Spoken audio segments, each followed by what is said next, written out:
Hello guys, good morning. मैं आपके लिए लाया हूँ संविधान के 10 मोस्ट इम्पॉर्टेंट क्वेश्चन जो आपके मॉक टेस्ट के लिए हैं और ये आपके यूपीएसआई और यूपीपी के लिए मोस्ट इम्पॉर्टेंट क्वेश्चन है या फिर यूपीएससी से आने वाली जितनी भी भर्तियां हैं उनके लिए मोस्ट इम्पॉर्टेंट क्वेश्चन है और ये आपके संविधान से लिए गए हैं। तो चलिए पहले क्वेश्चन से स्टार्ट करते हैं। तो पहला क्वेश्चन मैं आपका रीड कर रहा हूँ, आप लोग जैसा भी हो कमेंट बॉक्स में बताइएगा। निम्न में से किस तिथि को भारतीय संविधान निर्माता डॉक्टर भीमराव अंबेडकर की मृत्यु हुई थी? तो इसका सही जवाब है, आप लोग कमेंट कीजिएगा। मैं आपको एक एक ऑप्शन बता रहा हूँ। 6 दिसंबर 1956, ऑप्शन बी है आपका 6 नवंबर 1956 और ऑप्शन सी है आपका 6 अक्टूबर 1959 और ऑप्शन डी है आपका 15 दिसंबर 1956। तो इनमें से आपका जो सही उत्तर है वो है आपका option number A. Option number A है आपका 6 दिसंबर 1956। तो चलिए आपके नेक्स्ट क्वेश्चन पे चलते हैं। नेक्स्ट क्वेश्चन है आपका, भारत के संविधान सभा किसके अनुसार गठित की गई थी? तो भारत की संविधान सभा किसके अनुसार गठित की गई थी? ऑप्शन ए है आपका कैबिनेट मिशन योजना, ऑप्शन बी है आपका माउंटबेटन योजना, ऑप्शन सी है आपका क्रिप्स प्रस्ताव, ऑप्शन डी है आपका साइमन आयोग का प्रस्ताव। तो इसका सही जवाब है आपका ऑप्शन ए। भारत के संविधान सभा जो है वो कैबिनेट मिशन के अनुसार गठित की गई थी। नेक्स्ट क्वेश्चन पे चलते हैं। आपका क्वेश्चन नंबर 3 है आपका। क्वेश्चन नंबर 3 है आपका, संविधान सभा के उद्घाटन अधिवेशन की अध्यक्षता किसने की थी? अध्यक्षता किसने की थी? तो इसका ऑप्शन है, ऑप्शन नंबर ए है doctor Rajendra Prasad. Doctor Rajendra Prasad option A है। ऑप्शन बी है B.R. अम्बेडकर और ऑप्शन सी है आपके जवाहरलाल नेहरू और लास्ट ऑप्शन आपका डी है कोई नहीं।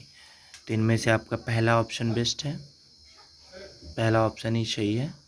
पहला ऑप्शन है आपका डॉक्टर राजेंद्र प्रसाद, तो ये बिल्कुल सही है आपका। संविधान सभा के उद्घाटन अधिवेशन की अध्यक्षता डॉक्टर राजेंद्र प्रसाद ने की थी और समिति के अध्यक्ष B.R. अम्बेडकर थे। तो चलिए गाइस चलते हैं नेक्स्ट क्वेश्चन की तरफ। नेक्स्ट क्वेश्चन है आपका, निम्नलिखित कथनों में से कौन सा एक सही है? तो इसमें हमको सही क्वेश्चन चुनना है, बाकी मतलब इनमें से कौन सा सही कथन दिया हुआ है। तो मैं एक एक करके पढ़ रहा हूँ, आप लोग भी देखिएगा, जो भी सही होगा मैं आपको बता दूंगा लास्ट में। निम्नलिखित कथनों में से कौन सा एक सही है? तो ऑप्शन ए है, वर्ष 1946 में प्रांतीय सभाओं द्वारा भारत की संविधान सभा चुनी गई। नहीं। नेक्स्ट आपका ऑप्शन है ऑप्शन बी, भारत का संविधान 26 जनवरी 1950 को अंगीकृत किया गया था। तो नेक्स्ट ऑप्शन है आपका सी, भारत के संविधान सभा का प्रथम अधिवेशन जनवरी 1947 में हुआ था। नेक्स्ट ऑप्शन है आपका ऑप्शन नंबर डी है, जवाहरलाल नेहरू और जिन्ना और सरदार वल्लभ भाई पटेल भारत की संविधान सभा के सदस्य थे। तो इसका सही जवाब है आपका ऑप्शन नंबर ए है, जो बिल्कुल सही है आपका। ऑप्शन नंबर ए है, वर्ष 1946 में प्रांतीय, ऑप्शन नंबर ए है, आप देख लीजिएगा, प्रांतीय सभाओं द्वारा भारत की संविधान सभा चुनी गई थी। नेक्स्ट क्वेश्चन है आपका, नेक्स्ट क्वेश्चन की तरफ चलते हैं। आपका क्वेश्चन नंबर 5, संसदीय प्रणाली कहाँ से प्रभावित है? जो देश की हमारे संसदीय प्रणाली है वो कहाँ से प्रभावित करके ली गई है?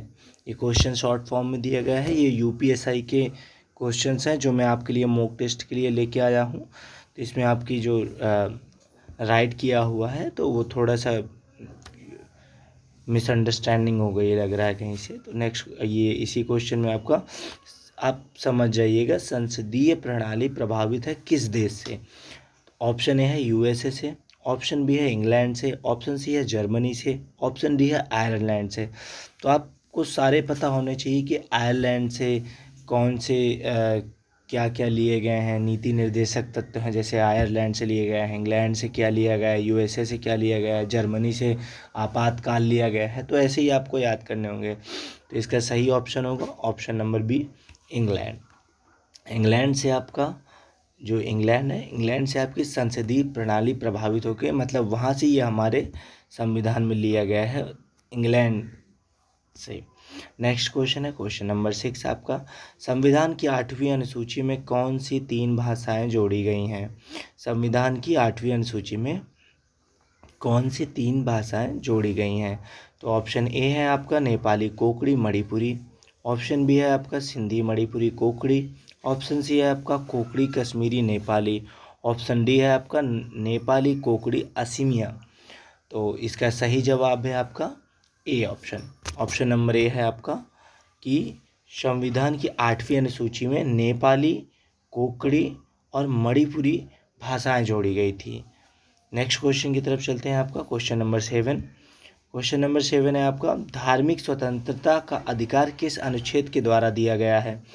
तो धार्मिक स्वतंत्रता का अधिकार आपका किस अनुच्छेद के द्वारा गया? तो आप अगर अनुच्छेद पढ़े होंगे तो आपको पता होगा, आप देख लीजिएगा। मैं आपको ऑप्शन बता देता हूँ। ऑप्शन ए है अनुच्छेद 25, ऑप्शन बी है अनुच्छेद 26, ऑप्शन सी है अनुच्छेद 31, ऑप्शन डी है अनुच्छेद 27। तो इसका जो सही जवाब होगा वो आपका होगा अनुच्छेद 25। ऑप्शन नंबर ए बिल्कुल सही है इसका। अनुच्छेद 25 में धार्मिक स्वतंत्रता का अधिकार दिया गया हुआ है। नेक्स्ट क्वेश्चन पे चलते हैं आपका। नेक्स्ट क्वेश्चन है आपका क्वेश्चन नंबर 8, कौन व्यक्तिगत स्वतंत्रता से संबंधित है? कौन व्यक्तिगत स्वतंत्रता से संबंधित है? तो ऑप्शन ए है आपका परमादेश, ऑप्शन बी है उत्प्रेषण, व्यक्तिगत मतलब जो आदमी की स्वतंत्रता से संबंधित है, प्रतिषेध, ऑप्शन डी है आपका बंदी प्रत्यक्षीकरण। तो आप तो समझ ही गए होंगे, इसमें ऑप्शन नंबर डी बिल्कुल सही है।